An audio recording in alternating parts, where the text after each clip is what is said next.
শাসক দলের নীতি নিয়ে প্রশ্ন তুললেন বিরোধী দলনেতা। পাশাপাশি রাজ্যের শিক্ষা ও স্বাস্থ্য ব্যবস্থা নিয়ে প্রশ্ন তুললেন বিরোধী দলনেতা তথা সিপিএম এর রাজ্য সম্পাদক জিতেন্দ্র চৌধুরী। রাজ্যে ইতিমধ্যে দুটি লোকসভা আসনে ভোট সম্পন্ন। গোটা দেশের সাথে আগামী ৪ জুন ঘোষিত হবে ফলাফল। এর মধ্যে রাজনৈতিক দলগুলো রাজ্যে ত্রিস্তরীয় পঞ্চায়েত নির্বাচনের প্রস্তুতিতে নেমে পড়েছে। এমনকি রাজ্যের নির্বাচন দপ্তরও সেই প্রস্তুতি শুরু করে দিয়েছে। এই পরিস্থিতিতে শাসক দল বিজেপির নীতির পাশাপাশি রাজ্যের শিক্ষা ও স্বাস্থ্য ব্যবস্থা নিয়ে প্রশ্ন তুললেন বিরোধী দলনেতা তথা সিপিএম রাজ্য সম্পাদক জিতেন্দ্র চৌধুরী।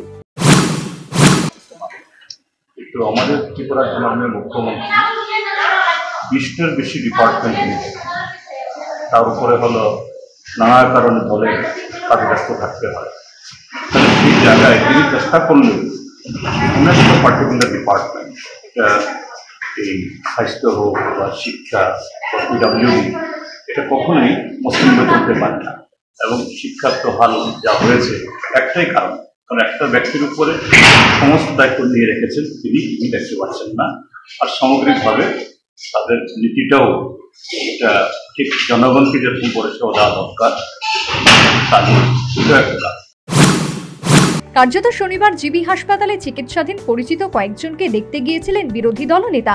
সেই সময় জিতেন্দ্র চৌধুরীর এই ধরনের প্রতিক্রিয়া ব্যক্ত করেন। কার্যত পঞ্চায়েত নির্বাচন ঘোষণার আগেই নিজেদের মতো করে ভোট প্রচারের কৌশল অবলম্বন করেছে বিরোধী দল CPM. Bureau report, news vanguard.